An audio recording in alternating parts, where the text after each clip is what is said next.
The fog rolled in thick that night over Lake Clark, Alaska, the same way it had for thousands of years.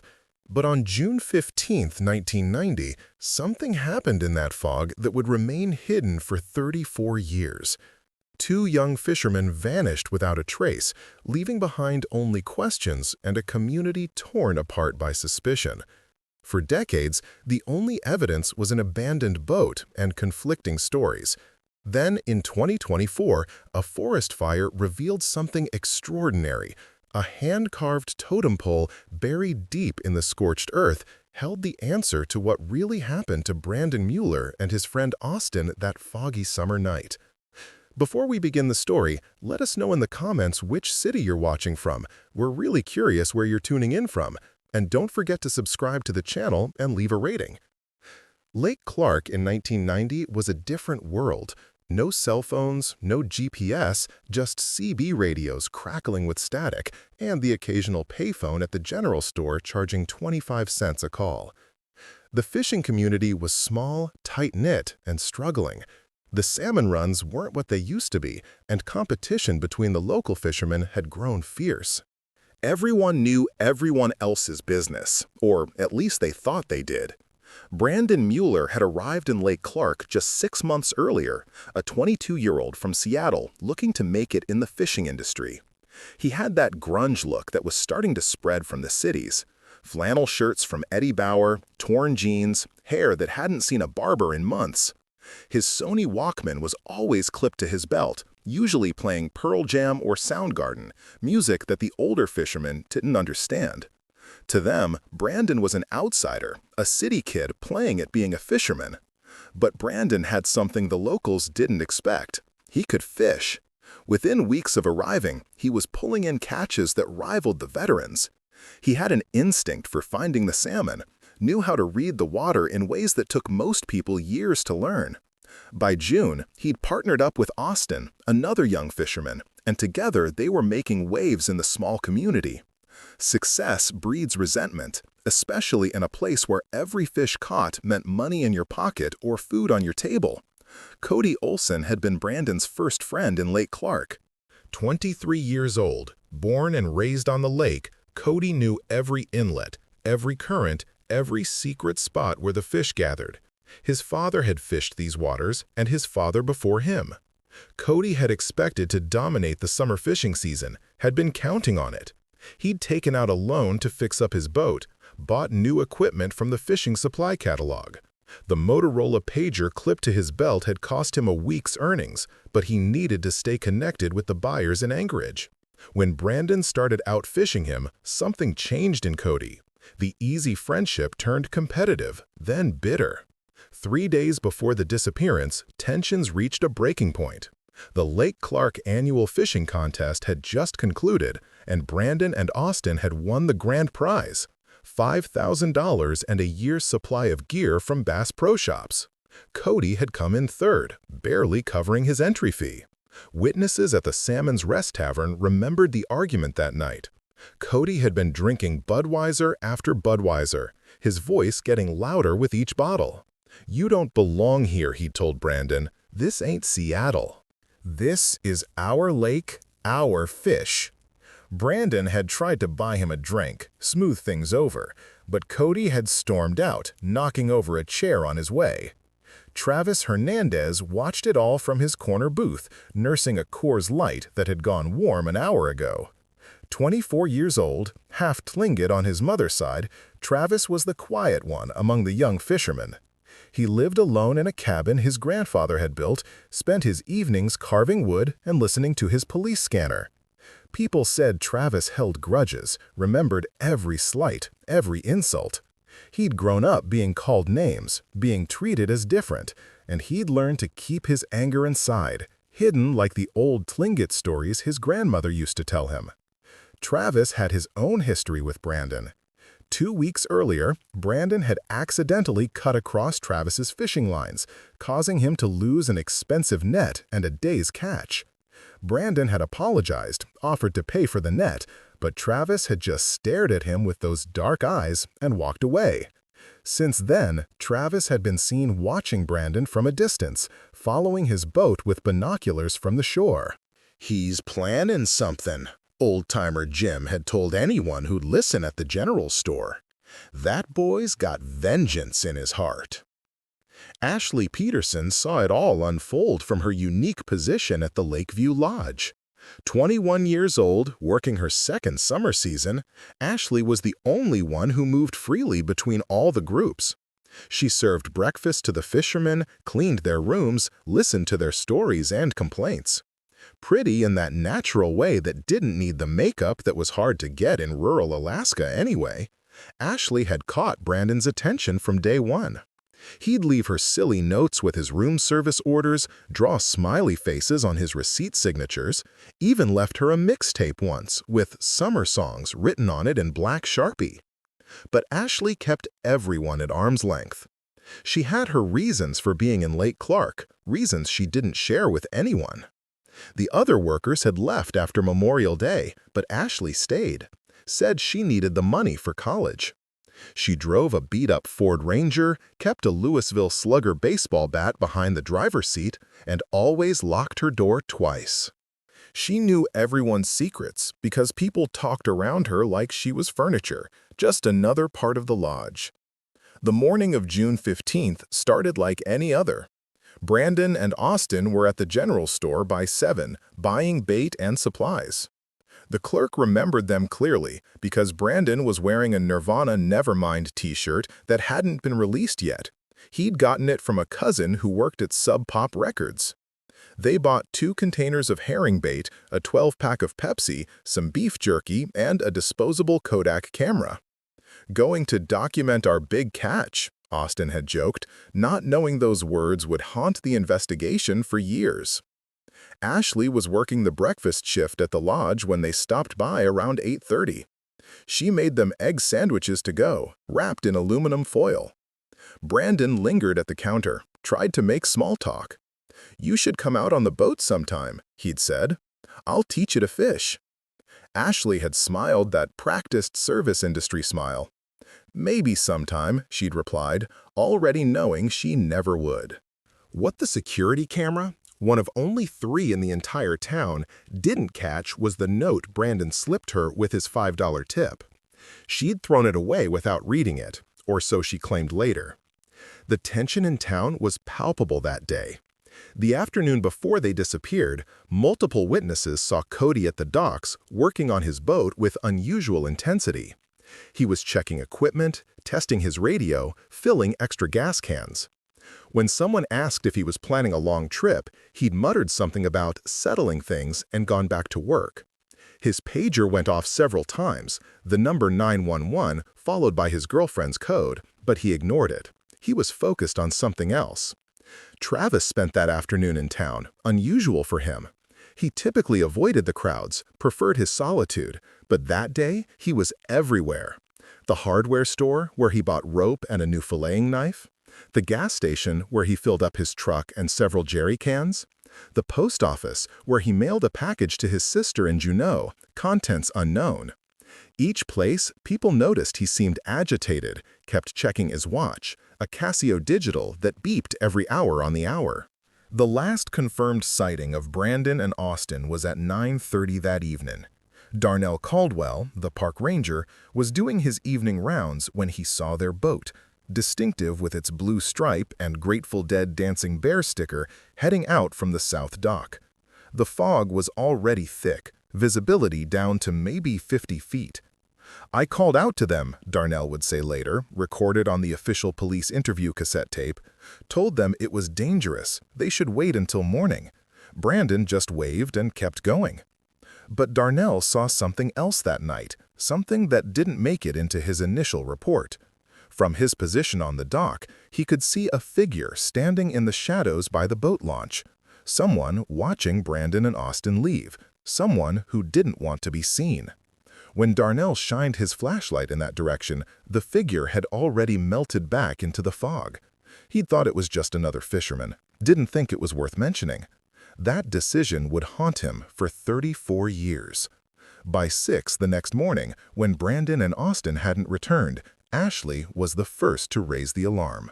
She'd arrived for her morning shift to find Brandon's pager on the lodge's porch beeping with messages. The small LED screen showed 3 missed pages, all from the same number, a payphone in town. The timestamp on the first message was 10:47 p.m., just over an hour after they'd left the dock. The message was just numbers, 411, the code for information needed. The second, at 11:15 p.m., simply said 911. The third, at 2:33 a.m., was different, 187. Most people didn't know what that meant, but Ashley did. She'd had a boyfriend in Los Angeles once, before Alaska. 187 was police code for homicide. The search began at dawn. Darnell Caldwell led the effort, coordinating with the state troopers who'd driven up from Anchorage. The fog had lifted, revealing a lake surface smooth as glass, giving no hint of what had happened in the darkness. They found the boat by noon, drifting near the north shore, empty. No signs of struggle, no blood, nothing to indicate violence. Just an abandoned vessel with the engine still in neutral, half a tank of gas remaining. The Grateful Dead sticker seemed to mock them, those dancing bears still celebrating while 2 young men had vanished. The investigation immediately focused on the 3 people with known conflicts with Brandon. Cody Olson's alibi started strong. He claimed to have been at home all night, watching a VHS rental of Die Hard 2 from Blockbuster. He even had the receipt time-stamped at 7:15 p.m. His girlfriend backed him up, said they'd been together until morning.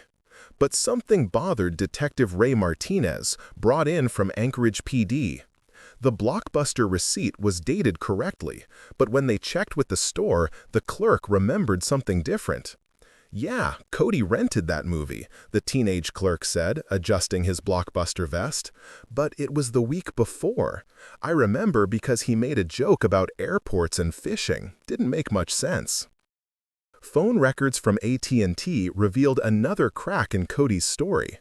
At 11:08 p.m., a call was placed from the payphone at the North Shore camping area to Brandon's family in Seattle. The caller had spoken for just 30 seconds, told Brandon's mother that her son was missing, that she should contact the authorities. Brandon's mother had thought it was a prank, hadn't called anyone until the next afternoon. But here's what made investigators suspicious. Cody claimed he didn't know Brandon was missing until the morning search began. So why was he calling Brandon's family from a payphone near where the boat was found? Travis Hernandez's whereabouts were harder to pin down. He claimed to have been at his cabin all night, alone, carving a piece of yellow cedar. No witnesses, no way to verify. But then Ashley Peterson came forward with something interesting. While cleaning the lodge's event room, she'd found an AOL printout that must have fallen from someone's pocket. The online fishing forum discussion was dated June 14th, the day before the disappearance. The username SilentTlingit99 had posted, "Some debts can't be paid with money. Some secrets are worth more than salmon. Tomorrow, the lake takes back what's hers." Ashley recognized the writing style, the way Travis always referred to the lake as female, like his grandmother had taught him. She'd also noticed Travis's truck parked behind the lodge that night, unusual since he lived on the other side of the lake. When questioned, Travis's story changed. Yes, he'd been in town. Yes, he'd driven around. But he was just restless, couldn't sleep. The full moon, hidden by fog but still pulling at him the way his grandmother said it pulled at the tides. He'd driven to clear his head, nothing more. The VHS tape changed everything. 3 weeks into the investigation, someone remembered that the lodge had been hosting a wedding reception the night of June 15th. The party had hired a local kid to videotape the event with his family's JVC camcorder. Most of the tape was typical wedding footage, bad dancing to Ice Ice Baby, someone's uncle doing karaoke to Friends in Low Places, the bride throwing her bouquet. But the kid had left the camera running during a cigarette break, pointing out toward the lake. At 10:47 p.m. on that tape, you could hear boat engines. Not just any engines, 2 distinct sounds. Brandon's boat had a distinctive sputter, a timing belt issue he'd been meaning to fix.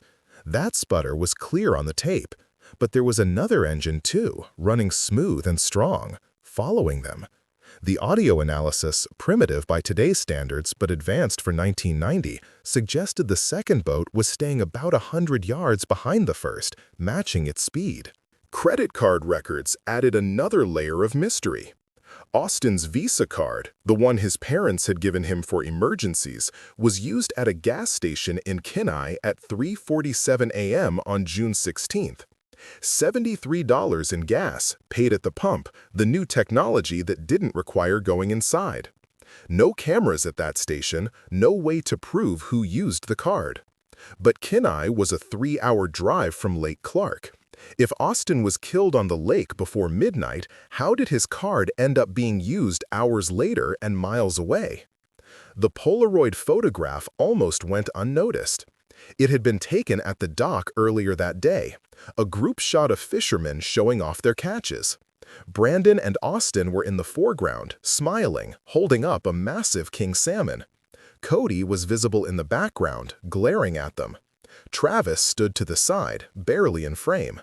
But it was the shadow in the corner that caught Detective Martinez's attention when he examined it with a magnifying glass.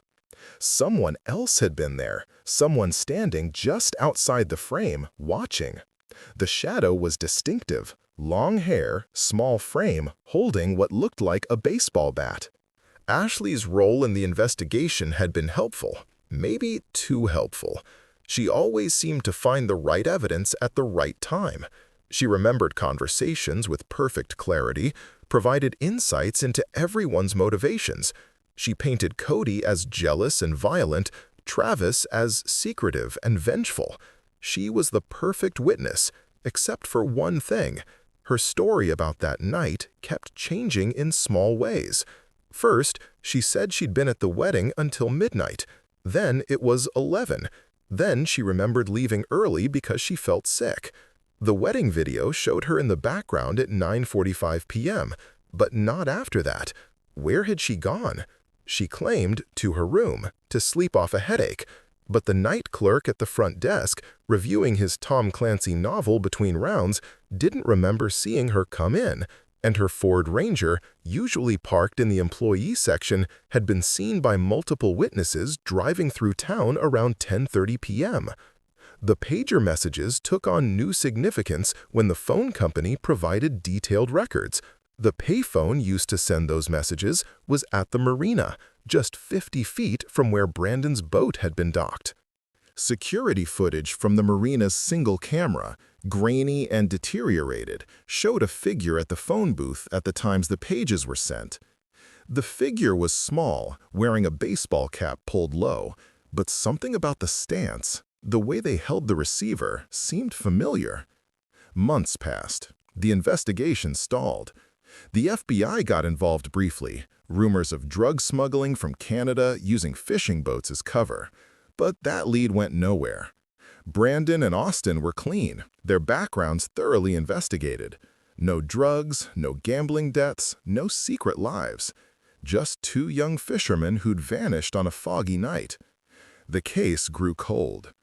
Cody Olson left Lake Clark that fall, moved to California, got a job at a Silicon Valley startup that was developing something called a web browser. Travis Hernandez joined the Army, was deployed to Iraq during Desert Storm, came back with a Purple Heart and a permanent limp. Ashley Peterson finished the season at the lodge, then disappeared herself, not mysteriously, just packed up her Ford Ranger and drove south. She sent postcards occasionally, from Portland, from San Francisco, from Los Angeles. Always cheerful, always vague about what she was doing. Darnell Caldwell, the park ranger, never stopped looking. Every spring when the ice melted, he'd search the shoreline. Every time a fisherman snagged something heavy, Darnell would be there, hoping and dreading in equal measure. He kept a box of evidence in his cabin, photocopies of witness statements, that Polaroid picture, a VHS copy of the wedding tape. He knew he'd seen someone that night, someone who shouldn't have been there. In 1994, A native elder named Mary Tlingit came forward with a story. She'd been gathering herbs near the old-growth forest when she'd found something strange. A carving, a small totem, partially finished, abandoned under a fallen log. The symbols on it were unusual, not traditional Tlingit, but something personal, modern. She'd kept it, thinking it might be important someday. When she showed it to Darnell, he recognized one of the symbols immediately. It was the same dancing bear from Brandon's boat sticker. The totem was sent to the University of Alaska for analysis. The wood was local yellow cedar, probably cut in 1990 based on the growth rings. The carving style was amateur but deliberate.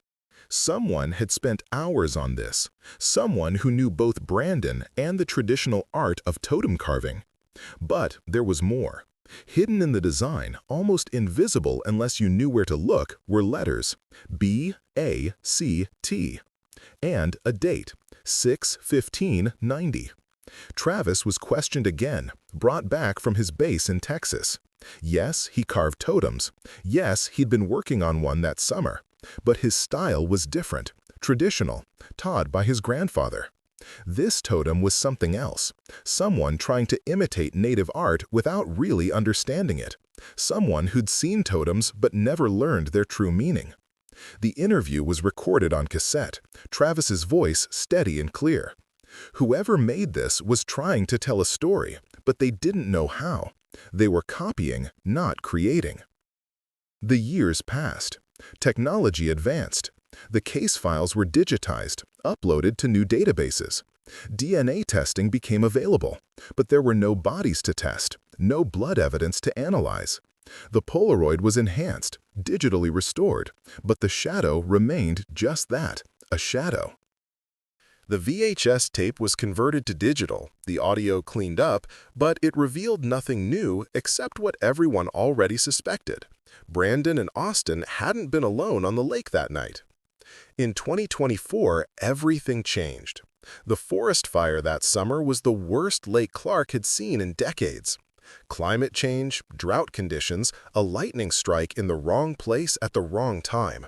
The flames consumed thousands of acres, including the old-growth forest where Mary Tlingit had found that first totem fragment.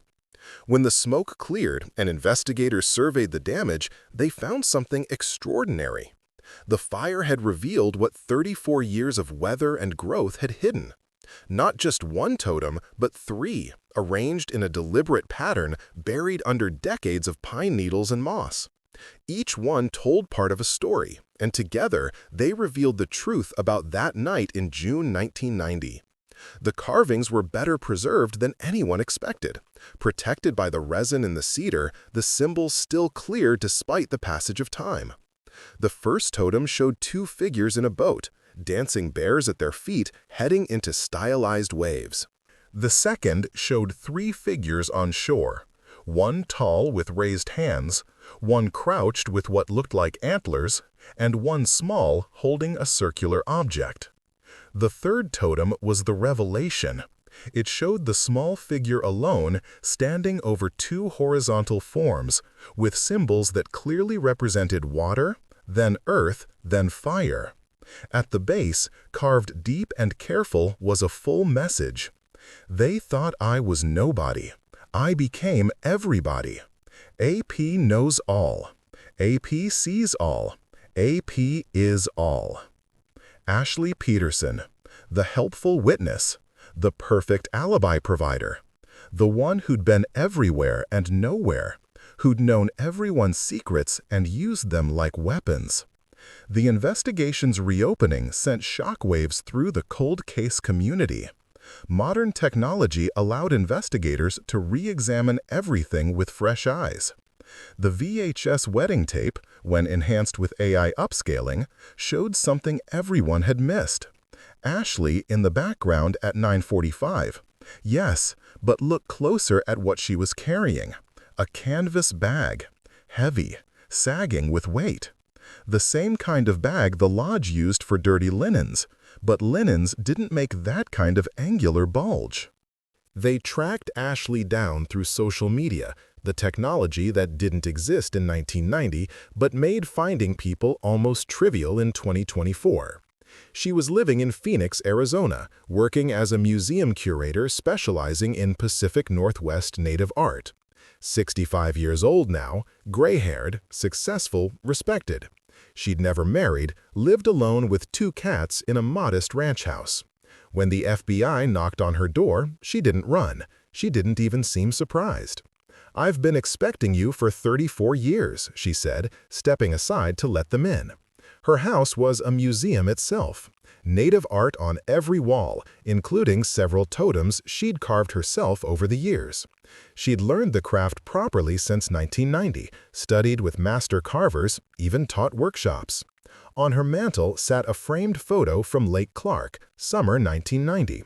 Not the Polaroid from the investigation, but another one. Ashley with Brandon, Austin, Cody, and Travis, all smiling at the lodge's 4th of July barbecue. 5 young people with their whole lives ahead of them, except 2 of them had only 11 days left. The story Ashley finally told, recorded on digital video in an FBI interview room in Phoenix, was nothing like what anyone had expected. Yes, she'd killed Brandon and Austin, but not how investigators had imagined. There had been no violence on the lake, no dramatic confrontation. It had been quieter than that, more calculated, more cruel. "You have to understand," Ashley began, her voice steady after all these years, "I wasn't just some seasonal worker. I was there with a purpose. My father had been a fisherman on Lake Clark in the 60s, before I was born. He'd been pushed out by the established families, the Olsons and others, forced to sell his boat for pennies on the dollar. He'd spent my whole childhood talking about going back, reclaiming what was his. When he died in '89, I decided to do it for him." She'd come to Lake Clark with a plan. Get close to the fishing community, learn their secrets, turn them against each other. The competition between Cody and Brandon was a gift she hadn't expected. Travis's resentment was another tool.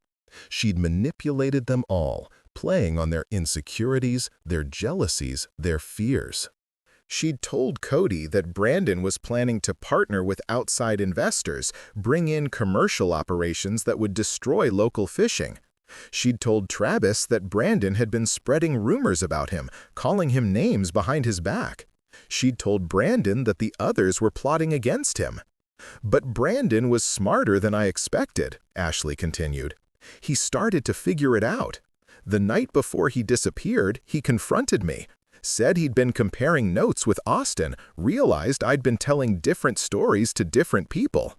He was going to expose me, tell everyone what I'd been doing. I couldn't let that happen." The murder itself was almost anticlimactic.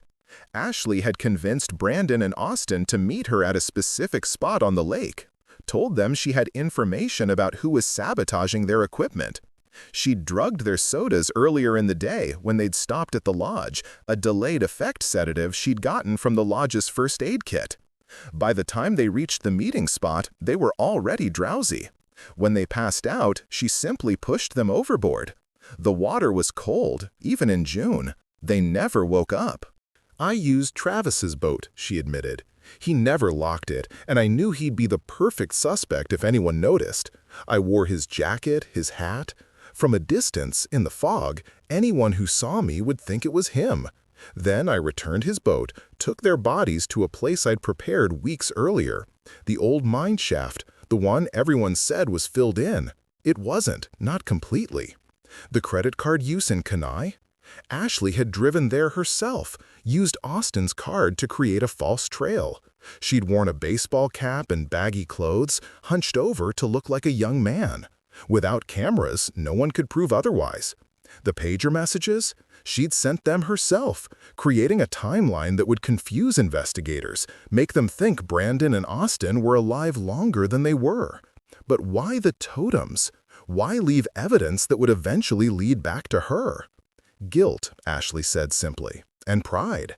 I'd accomplished what I'd set out to do, destroyed the fishing community my father had hated. Cody left, Travis left, the whole structure collapsed.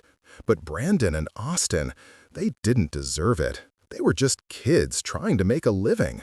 So I carved their story, hid it where I thought no one would find it. It was my confession and my penance. I taught myself totem carving from library books, spent months getting it right. Each totem took me weeks to complete. The investigation verified her story with frightening accuracy. The mine shaft, when finally excavated, contained remains that DNA testing confirmed as Brandon Mueller and Austin Hayes. The sedative she described was consistent with tissue samples that had somehow survived the decades. The timeline she provided matched every piece of evidence, explained every inconsistency that had puzzled investigators for 34 years.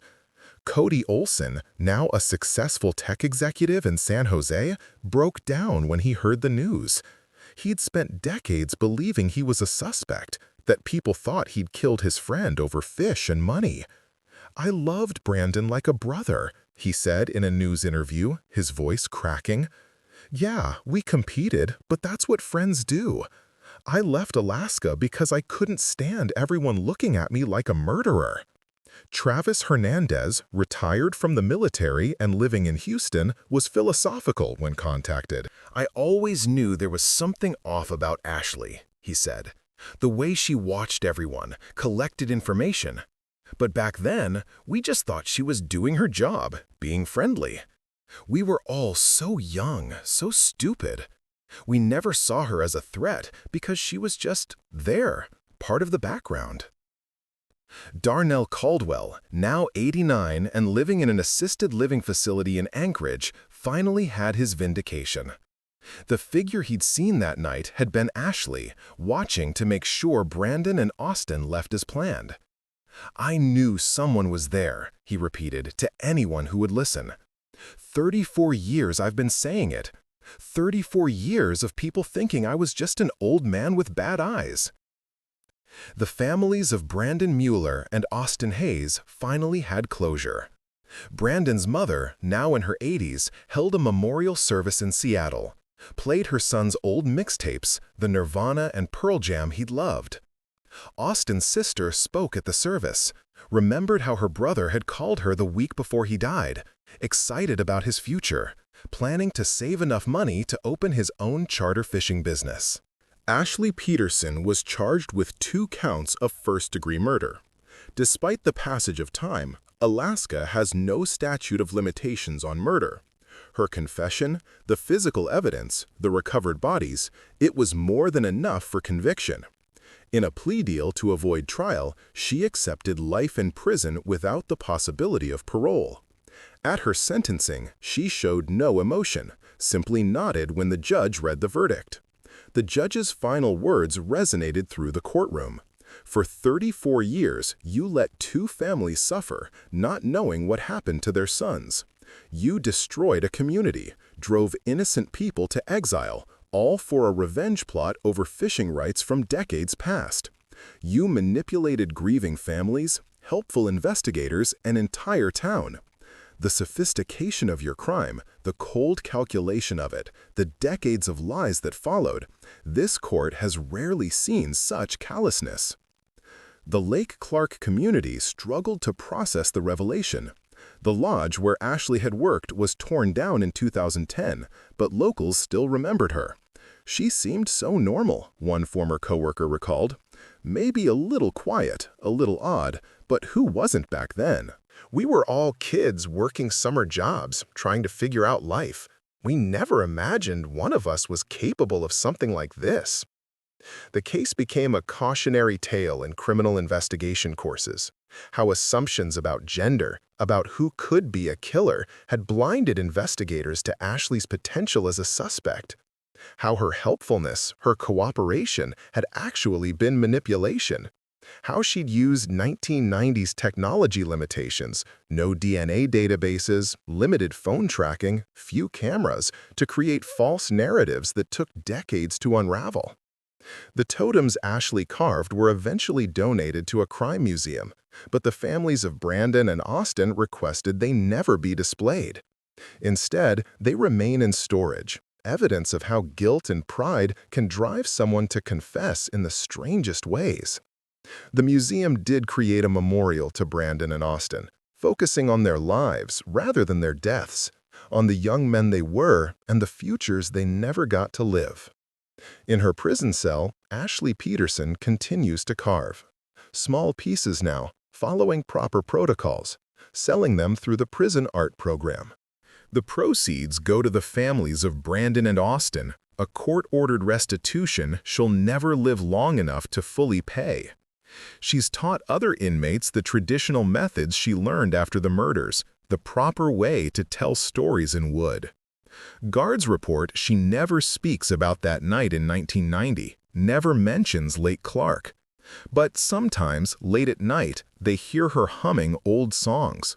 Nirvana, Pearl Jam, the soundtrack of a summer that ended in fog and death. The forest around Lake Clark has started to regrow after the fire. New trees pushing through the scarred earth, life returning to what seemed destroyed. The fishing community never really recovered from 1990, but new families have moved in, drawn by the beauty of the lake, the isolation, the promise of a simpler life. They don't talk much about Brandon and Austin, about Ashley Peterson, about the summer that changed everything. But on foggy nights, when visibility drops and the lake becomes a gray mystery, locals still warn visitors. Be careful who you trust, because in a place this small, this isolated, secrets have a way of staying buried until the earth itself reveals them. The case file for Brandon Mueller and Austin Hayes was officially closed in 2024, 34 years after it was opened. Two young men who just wanted to fish, who had their whole lives ahead of them, finally got justice. It came too late for them, too late for their parents, but it came nonetheless. And in the end, it was Ashley's own conscience, her need to tell the story even in hidden symbols, that brought the truth to light. The totems she carved as confession became her conviction, proof that even the most carefully planned crime leaves traces, messages for the future, waiting for the right moment to be discovered.